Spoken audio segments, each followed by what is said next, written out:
Live right now. Oh, So here we are. welcome. Nice to see you, Sid. I'm here with Sijbrandij. He's the CEO of GitLab, and you're also the founder. Yep.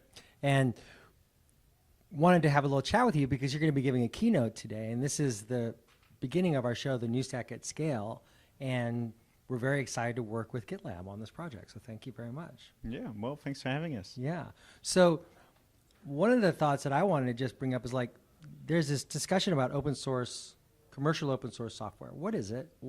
And what is GitLab's take on that? And how does it speak to your history and your roots? Yeah, so commercial open source software companies are companies that are the steward of an open source project, but are also building a business around it. Most of them tend to be venture backed like us. So on one hand, they want to see the open source software grow. On the other hand, they also need to get to a liquidity event. Exactly. So just give us a little background on yourself and like, how did GitLab come to be? Yeah, so GitLab was started by my co-founder, Dimitri, in 2011. And he built it because he needed it himself. He was in the Ukraine working for a large software company. And he was living in a house there. He didn't have streaming water. Every morning he got up, went to the well, and got some buckets of water. But he had a bigger problem in his life, and that was they didn't have any good collaboration software at work. So he said, I'm going to fix this. And they didn't have any money for it. So he said, well, I'll just make it myself. So he went out and created GitLab. And within a year, 300 people joined the project. Wow. How did you meet him? I saw it on Hacker News. Someone posted GitLab to Hacker News. And I was like, wow, this makes so much sense. Something you collaborate with, that's also something you can contribute back to. What year was that? That was that was a year later, 2012. And I said, you know what? GitLab is only available for download, but SaaS is the future. So I'm going to start GitLab.com, and I put up a beta for people to sign up to. And it didn't trend, so I was quite disappointed and went downstairs to bake pancakes. And then I checked my phone one last time, and there it was on the homepage. So I asked my now wife to finish up the pancakes. I went upstairs, and I sat there eating pancakes and answering questions the entire night. Pancakes. How wonderful. What a wonderful story. That's really neat. Like how things can actually just kind of like, and from that point on, it's been kind of a race, hasn't it? Yeah. So all these people signed up for the beta. I started it. I gave them access, but turned out to be really hard to monetize the .com. But at the same time, we had all these people that were using the self-managed instances that were running it themselves and asking for more features. And then at some point, Dimitri tweeted, I want to work on GitLab full-time, just out to the entire world. So I put one-on-one together. I said, Dimitri, you're going to help these really huge companies that are already running GitLab make their features, and we're going to charge for that. We tried a few other things, a few other business models before. We tried donations, but Dimitri called it ice cream money because he could. It was $7. He and his wife could get ice cream for it every month. We got it up to $1,000, but it wasn't sustainable. Right. So the software licenses work much better. So tell me about that then. What did you start finding work better? Yeah. For example, we also did paid development, so people could pay us to build features for them. And we thought that was beautiful. That way all the features could stay open source. But the problem was it was super hard to purchase that. Every company we tried that at said, okay, well, we have a preferred provider for this. So we first need to go to the preferred provider. And they said, well, we only have Java programmers, but they want to contribute this feature. So now we were working with people who weren't very eloquent in the programming language that we used.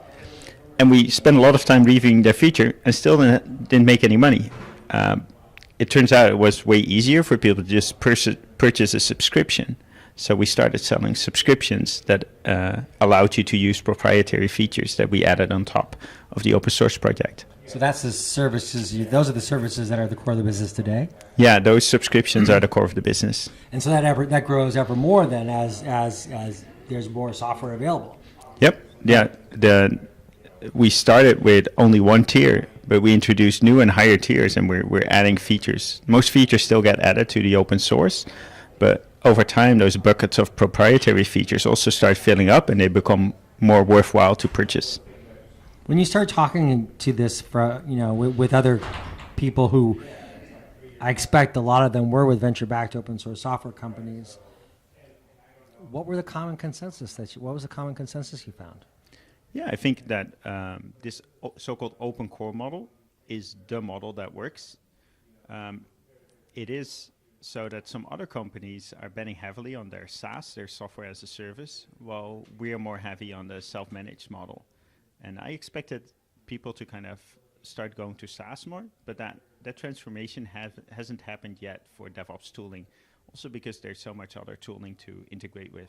There's so much tooling to integrate with, and one of the observations that we've found is, one of the observations that we've discovered is that what's coming around is really just the continual evolution of how do you build applications and how do you do it really efficiently, how are you really smart about it, really. Yeah, So it means more testing, and different tools. Yeah, for that, yeah. Well, that's where we come in. A lot of companies have like 50 different DevOps tools they Yeah. use today, all the way from planning what you're going to do to rolling it out and monitoring it.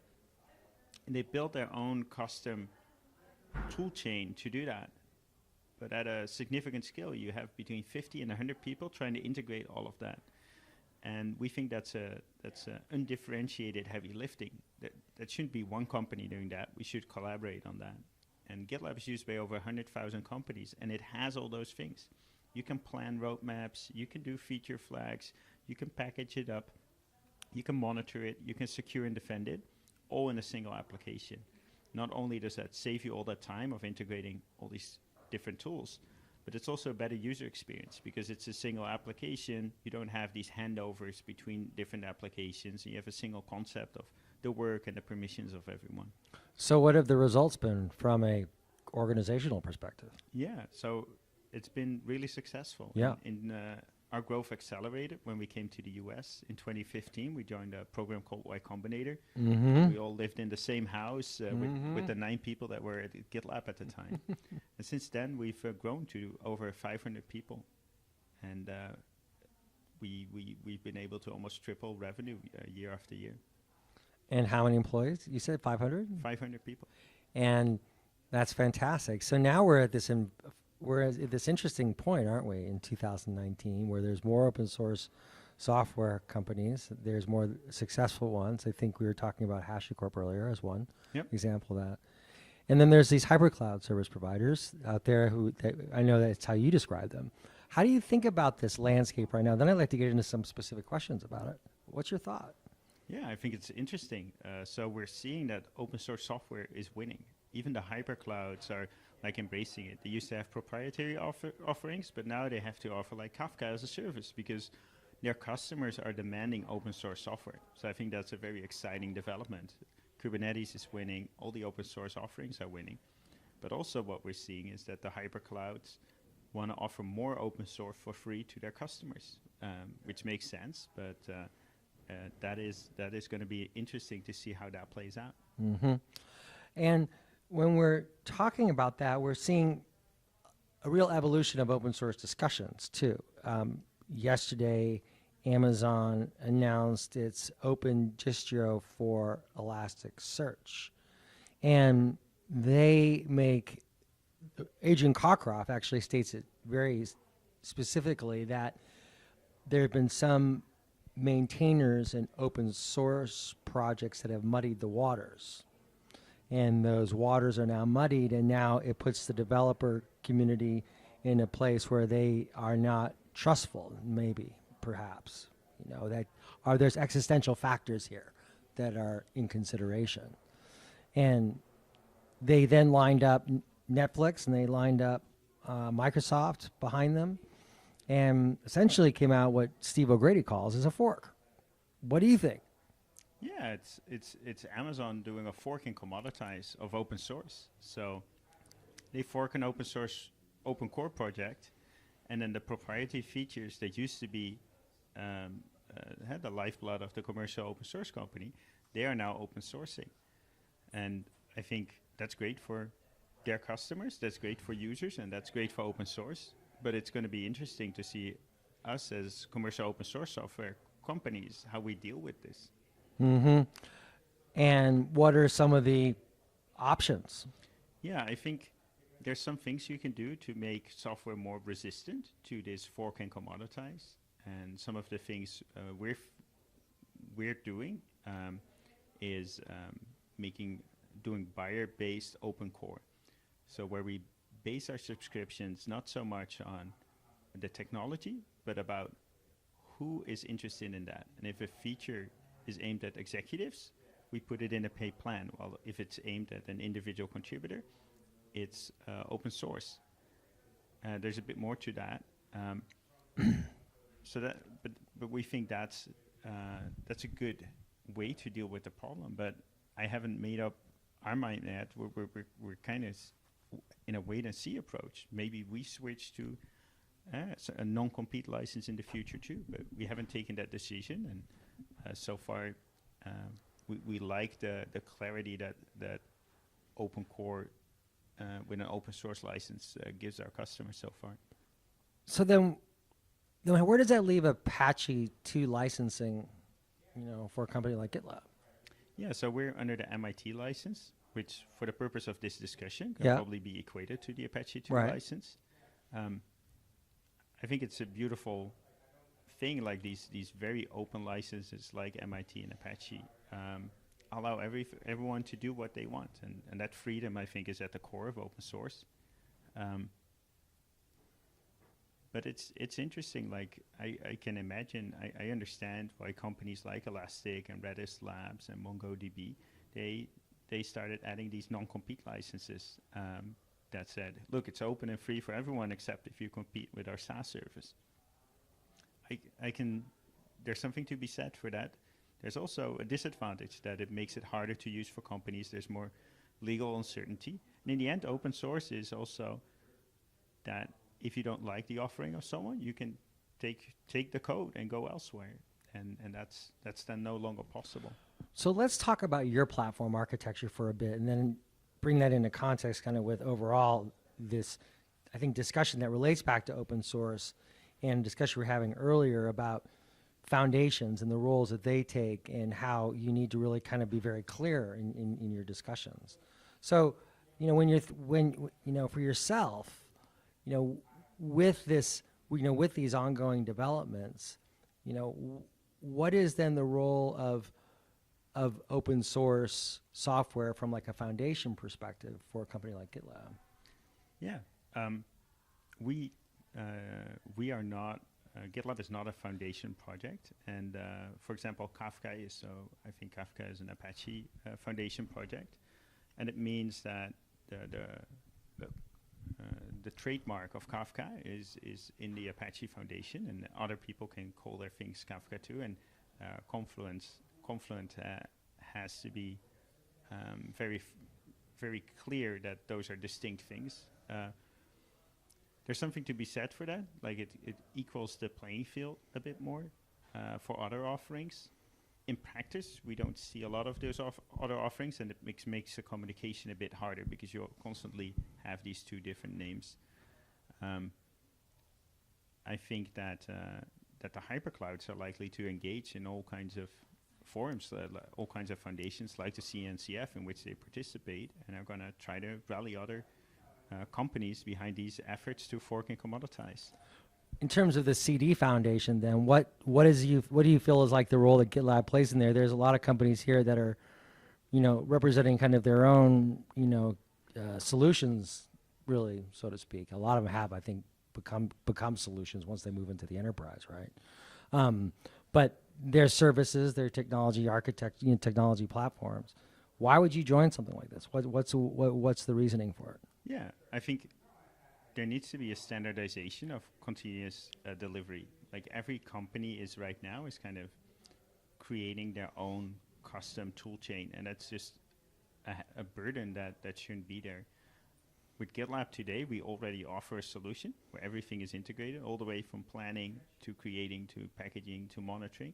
We think that's a great solution, but we want to be open to standards that rise up through the industry. For example, Prometheus was a great monitoring solution. It got adopted, and we integrated it into GitLab, and we will not hesitate to integrate anything else that comes up as a great standard. So is that your really idea then, is to kind of ingest these open source projects necessary and then build your platform from those open source projects you're ingesting so you can offer those capabilities? So, for instance, if someone did want to use like, was using Lucene, for example, right?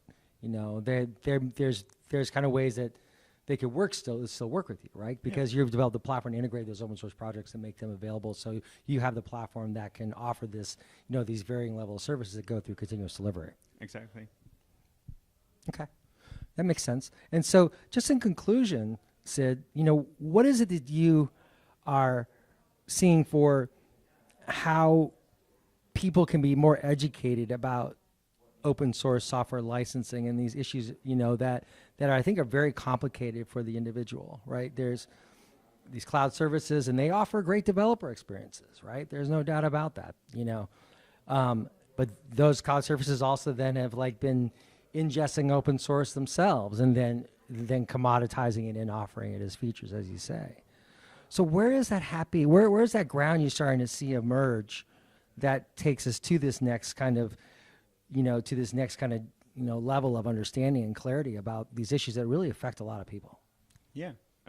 So far, my channel has been Twitter and talking here, but I think you're seeing things and they get a name at a certain point. Like when Elastic changed their license, there wasn't a big talk about it, but then when 3 others followed, that's now called non-compete licenses. And what the hyperclouds are doing is it's service wrapping, and maybe what Amazon is doing with Open Distro, we'll call that fork and commoditize. I found Twitter to be the best forum, and you should probably watch your show as well. Thank you very much. So the last question, I think that just on the news that we have coming up in the world, there's a lot of news about F5 buying Nginx. Any thoughts about that? What's your perspective on an acquisition like that? And you've read the stories. You know F5 obviously, right? They actually have a spinoff of the company called Aspen Mesh, which is a monster in the stack, but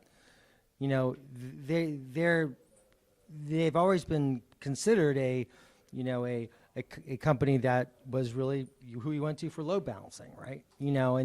I think Simon Crosby was saying on Twitter, he's saying, oh, well, now they're just going to be a great maintainer, for Amazon Web Services. But with that serverless kind of discussion, that's where I get curious, where does that play into a company like F5 transforming themselves?